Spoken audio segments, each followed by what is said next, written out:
పరిశుద్ధ గ్రంథం ఏమని సెలవిస్తుందంటే, పాప విమోచన కలగాలంటే పరిశుద్ధుడు బలవ్వాలని, ఆ పరిశుద్ధుడే ప్రభువైన యేసుక్రీస్తు అని పరిశుద్ధ గ్రంథం సెలవిస్తుంది. కనుక యేసు ప్రభు వారి జీవితము, శిలువ యాగము దేవుని చేత అంగీకరించబడింది.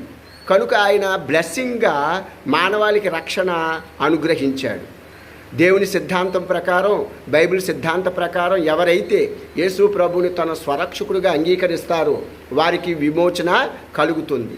వారు ఏ విధమైనటువంటి బలులు అర్పించక్కర్లేదు, ఏ జంతువుల్ని అర్పించక్కర్లేదు, ఏ విధమైనటువంటి యజ్ఞయాగాదులు చేయక్కర్లేదు. ఎందుకంటే ఒకళ్ళు చేసిన అవి అంగీకరించబడవు.